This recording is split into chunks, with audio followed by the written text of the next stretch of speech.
Hello everyone, आज हम continue करने वाले हैं एक्सरसाइज 1.3 को, जिसमें हम क्वेश्चन 6 एंड क्वेश्चन 7 को जो है क्लियर करने वाले हैं। ठीक है, सबसे पहले आता है क्वेश्चन 6। क्वेश्चन 6 क्या कह रहा है? अ सर्टेन फ्रीजिंग प्रोसेस, एक प्रोसेस चला जिसमें फ्रीजिंग यानी ठंडा, ठीक है, requires that room temperature be lowered from 40 degree Celsius. कि जो रूम का टेम्परेचर है वो 40 डिग्री सेल्सियस से लोअर हो रहा है, धीरे धीरे लोअर मीन्स कम हो रहा है, at the rate of 5 degree Celsius every hour. यानी हर घंटे में 5 डिग्री सेल्सियस जो है रूम का टेम्परेचर कम हो रहा है। कम होने का मतलब क्या होता है? ठंड बढ़नी। ठीक है, टेम्परेचर जितना कम होता रहेगा उतनी ठंड इंक्रीज होती रहेगी। राइट, अब क्या रहा है क्वेश्चन में, what will be the room temperature 10 hours after the process begins. क्या कह रहा है? दोबारा से देखो, एक सर्टेन फ्रीजिंग प्रोसेस चल रहा है जिसमें रूम का temperature be lowered from 40 degree Celsius. उसका अभी जो करंटली रूम का टेम्परेचर है वो 40 डिग्री सेल्सियस है। ठीक है, वो कह रहा है at the rate of 5 degree Celsius every hour. 5 degree Celsius जो है वो लोअर यानी कम हो रहा है हर घंटे, हर एक घंटे में 5 डिग्री सेल्सियस रूम का टेम्परेचर कम हो रहा है। राइट, वो कह रहा है what will be the room temperature 10 hours after the process begin. ये जो प्रोसेस शुरू हुआ है उसके 10 घंटे बाद रूम का टेम्परेचर क्या रहने वाला है। ठीक है, अब हम शुरू करते हैं क्वेश्चन को। सबसे पहले हम लिखेंगे करंट रूम टेम्परेचर। रूम का कितना टेम्परेचर है मैंने बताया था आपको, 40 डिग्री सेल्सियस। ठीक है, तो क्या लिखोगे? Current room temperature. ठीक है, कि जो रूम का अभी करंटली टेम्परेचर है वो कितना है, दैट इज 40 डिग्री सेल्सियस। यानी कि 40 डिग्री सेल्सियस जो है रूम का टेम्परेचर अभी है हमारे पास। ठीक है, और ये क्या कर रहा है नेक्स्ट लाइन, 5 डिग्री सेल्सियस जो है एवरी आवर वो कम हो रहा है। तो हम क्या लिखेंगे? Change in temperature every hour. Change in temperature, change in temperature every hour. Every hour का मीन्स हर घंटे जो है कितना चेंज उसमें आ रहा है। ठीक है, कितना चेंज आ रहा है, दैट इज 5 डिग्री सेल्सियस आ रहा है, 5 डिग्री सेल्सियस। बट एक चीज बताओ क्या है, इसके साथ माइनस आने वाला है। अब आप बोलोगे सर क्यों? क्योंकि देखो क्या है ना, यहाँ पर वो बोल रहा है कि 5 डिग्री सेल्सियस हर घंटे जो है कम हो रहा है, वो है ना, हर घंटे 5 डिग्री सेल्सियस से जो है वो कम हो रहा है। कम होना मीन्स हमने यहाँ माइनस लगाया, बिकॉज 5 डिग्री सेल्सियस वो माइनस हो रहा है।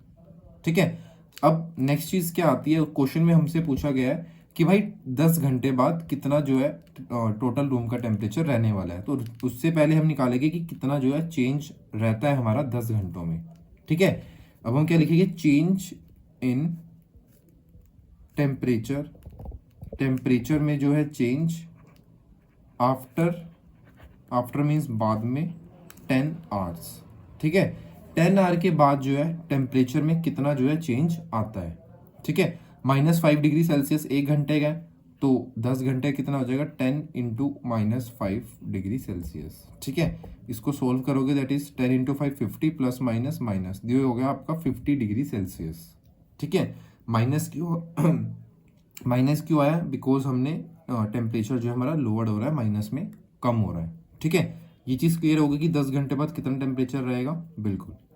अब क्वेश्चन में पूछा गया था what will be the room temperature 10 hours after the process begin. Process begin इतने से हुआ और 10 आवर में इतना टेम्परेचर जो है हमारा गिर चुका है। ठीक है, अब कितना जो है करंट टेम्परेचर होगा वो हम निकालने वाले हैं। ठीक है, टेम्परेचर आफ्टर 10 आवर लिखो, टेम्परेचर आफ्टर 10 आवर्स, 10 घंटों के बाद टेम्परेचर कितना रहेगा, दैट इज ये 40 डिग्री सेल्सियस था हमारा, है ना, और इधर से ये -50 डिग्री सेल्सियस है। अब बीच में आप बोलोगे कि सर माइनस कर देते, बिकॉज इसमें से ये टेम्परेचर हमने माइनस करना है, बट यहाँ पर माइनस नहीं आएगा, प्लस आएगा। वो क्यों? क्योंकि हमने ऑलरेडी इसको टेम्परेचर को माइनस में ले लिया है।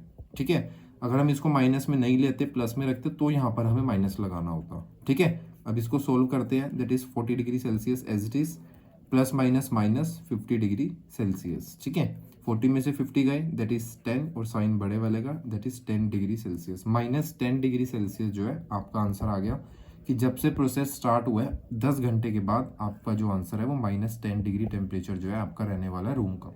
ठीक है, इसी के साथ हमारा 6th क्वेश्चन खत्म होता है। अब हम करते हैं 7th क्वेश्चन। अब देखो 7th क्वेश्चन क्या कह रहा है, इन अ क्लास टेस्ट, एक क्लास में टेस्ट हो रहा है कंटेनिंग 10 क्वेश्चंस, उसके अंदर जो है 10 क्वेश्चंस कंटेन है। 5 marks are awarded for every correct answer. अगर आप सही उत्तर देते हो, सही आंसर देते हो, तो आपको 5 मार्क्स जो है अवॉर्ड यानी कि आपको मिलते हैं। ठीक है, and -2 marks are awarded for every incorrect answer. और अगर आप गलती से भी गलत आंसर दे देते हो, ठीक है, तो आपके -2 मार्क्स जो है डिडक्ट हो जाते हैं। And 0 for the questions not attempt, अगर आपने कोई क्वेश्चन अटेम्प्ट ही नहीं करा, अनअटेम्प्ट छोड़ दिया, तो उसके आपको 0 मार्क्स मिलेगी, कोई भी नेगेटिव मार्किंग नहीं है। ठीक है, अब फर्स्ट पार्ट में क्या कह रहा है, Mohan gets 4 correct and 6 incorrect answer. Mohan एक पर्सन है, स्टूडेंट है, जिसने 4 तो सही आंसर दिए बट 6 इनकरेक्ट आंसर दिए उसने। ठीक है, तो वो कह रहे हैं व्हाट इज हिज स्कोर, उसका स्कोर कितना है एंड में। ठीक है, तो हम क्या लिखेंगे, मोहन गेट्स मार्क्स, सबसे पहले लिखो कितने उसने सही कितने करे हैं। ठीक है, Mohan gets marks for his correct answer, for his correct answer, कि जो उसने सही आंसर दिए है उसके उसको कितने मार्क्स जो है मिलने वाले, कितने सही दिए है उसने, 4 करेक्ट, और एक क्वेश्चन सही होने के कितने 5 मार्क्स है, that is 5 marks, 4 multiply by 5 that is 20 marks. ठीक है, 20 मार्क्स उसको मिल गए करेक्ट आंसर के, बट हमें इनकरेक्ट की भी नेगेटिव मार्किंग है, और इसमें क्या बोला गया, 6 इनकरेक्ट आंसर उसने दिए हैं। ठीक है, तो यहां पर आप लिख सकते हो Mohan gets marks for his incorrect answer.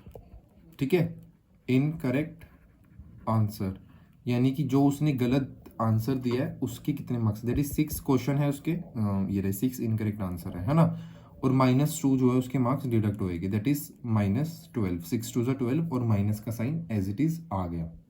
ठीक है, -12 आ गए इसके, और जो उसके सही थे उसके 20 मार्क्स उसको मिल चुके हैं। अब मोहन का score, what is his score. ठीक है, तो मोहन का स्कोर कितना रहेगा, Mohan score that is Mohan का जो स्कोर है वो कितना रहेगा, 20 में से अगर हम 12 माइनस करेंगे दैट इज 8 मार्क्स। ठीक है, 8 मार्क्स आ जाएगा। अब यहाँ पर वही सेम चीज आएगी, वो क्या, कि यहाँ पर सर बीच में माइनस लगा देते हैं, बीच में माइनस नहीं आएगा, प्लस आएगा। वो क्यों, क्योंकि हमने ऑलरेडी ऊपर माइनस में ले लिया है। ठीक है, ये सारे क्वेश्चन सेम से है, माइनस प्लस का साइन जो है वो ध्यान से देखना। ठीक है, नेक्स्ट पार्ट क्या कहता है, Reshma gets 5 correct answer and 5 incorrect answers, what is her score. अब रेशमा का पूछा है आपसे। ठीक है, तो देखो अब रेशमा का पूछा है इसमें, तो आपको लिखना होगा that is Reshma gets marks for her correct answer.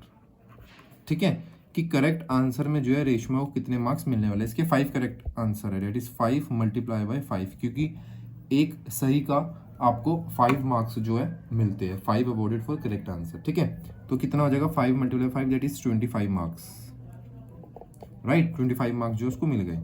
अब सेम चीज क्या कहते हैं, उसको कितने मार्क्स डिडक्ट होने वाले हैं। ठीक है, Reshma gets marks for her incorrect answer. ठीक है, जो उनसे उसने रॉन्ग या फिर गलत आंसर दिए वो कितने हैं, 5, और एक इनकरेक्ट कितने हैं, -2, आपको पता है दैट इज -10 मार्क्स हो गए, राइट। अब रेशमा का score, Reshma score that is 25 में से -10। अब बीच में क्या आएगा, प्लस, वो क्यों, क्योंकि ऊपर हमने ऑलरेडी माइनस में ले लिया। ठीक है, तो अब इसको सोल्व करोगे that is 25 plus minus minus होता है, माइनस लग गया 10। ठीक है, 25 में से 10 गए दैट इज 15 मार्क्स जो है रेशमा ने जो है अचीव करे, गेन करे। ठीक है, अब हम देखते हैं 7th का थर्ड पार्ट जो कि है हीना गेट्स 2 करेक्ट। अब देखो ध्यान से देखना, ये क्वेश्चन थोड़ा सा अलग है वो बाकी दो से, ऊपर वालों से। ठीक है, क्या कह रहा है क्वेश्चन में, Heena gets 2 correct and 5 incorrect answers. एक हीना नाम की गर्ल है जिसने 2 करेक्ट दिए और 5 इनकरेक्ट दिए आउट ऑफ 7 क्वेश्चन। 7 में से उसने 2 करेक्ट दिए एंड 5 इनकरेक्ट, गलत, आउट ऑफ 7, 7 में से। She attempt what is her score, उसका क्या स्कोर रहने वाला है। ठीक है, अब आप यहां पर लिख सकते हो Heena gets marks for her correct answer. ठीक है, कि जो उसने आंसर करेक्ट दिया उसको कितना मार्क्स मिलेगा, कितने करेक्ट है 2, और कितने एक करेक्ट के मार्क्स है 5, तो कितने हो गए 10 मार्क्स, राइट, 10 मार्क्स जो है उसको मिल गए। अब बारी आती है कि उसने गलत भी तो बोले कुछ, है ना। Heena gets marks for her incorrect answer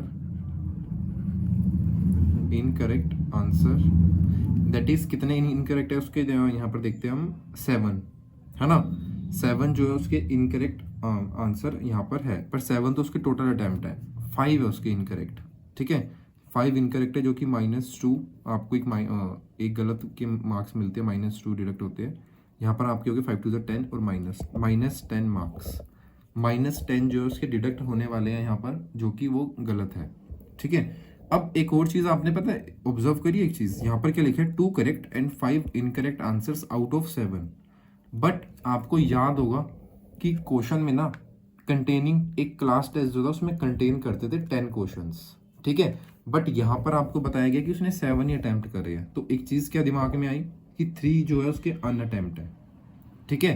हीना ने जो है 3 क्वेश्चंस जो है अटेम्प्ट ही नहीं करे, और आपको पता था अनअटेम्प्ट के 0 मार्क्स मिलते हैं, है ना। अब आप बोलोगे सर हम इसको सीधा सोल्व कर देते हैं, बट ऐसा नहीं है, आपको लिखना पड़ेगा। हीना ने जो है मतलब नॉट अटेम्प्टेड आंसर्स कितने हैं, दैट इज 3 × 0 इज 0 मार्क्स, ठीक है। कोई आंसर हमारा जो फाइनल आंसर है उसमें कोई इफेक्ट या इम्पैक्ट आने वाला नहीं है, बट एक ये चीज़ आपको लिखनी ज़रूरी है, बिकॉज टीचर्स में भी ये मार्क्स आपके डिडक्ट कर सकते हैं, ठीक है, बिकॉज क्वेश्चन में एक चीज़ हिडन है जो कि आपको देखनी पड़ेगी, ठीक है। यहाँ तक हो गया 10 मार्क्स करेक्ट के, -10 इनकरेक्ट के, 0 नॉट अटेम्प्ट के। अब हम हीना का फाइनल स्कोर निकाल लेते हैं। हीना स्कोर्स दैट इज 10 प्लस आ जाएगा, बिकॉज माइनस हमने ऑलरेडी ले लिया है, एंड प्लस 0, कितना हो गया 10 + -10 दैट इज 0 मार्क्स, ठीक है। जो हीना है उसके 0 मार्क्स आए हैं, एक जो इसमें चीज़ छुपाई हुई थी, हिडन थी, वो आपको मैंने बता दी है, नोट अटेम्प्ट वाले भी आएंगे। एंड जो रेशमा थी, रेशमा के 15 मार्क्स है, सिंपल क्वेश्चन था, बीच में साइन जो प्लस का आएगा वो क्यों, बिकॉज ऊपर हमने माइनस ऑलरेडी ले लिया है। रेशमा के 15 मार्क्स है, एंड इसी के साथ मोहन जो था उसके 8 मार्क्स है, जो हिडन चीज़ थी वो प्लस माइनस मैंने जानबूझ के बाद में लिखा है, ताकि आपको ये पता चल जाए कि ये चीज़ ऐसे लिखनी है, गलती से भी मिस मत करना, ठीक है। इसी के साथ आपका 6 और 7 जो थोड़े से टिपिकल क्वेश्चन थे, स्टेटमेंट वाले, वर्ड प्रॉब्लम वाले, वो क्लियर हो गए। इसे अच्छे से रिवाइज करो, कोई डाउट आ रहा हो कमेंट में पूछ सकते हो। इंस्टाग्राम पे हमारा चैनल है, for more shorts and videos के लिए आप फॉलो कर सकते हो। Tata bye bye, take care, जय हिंद।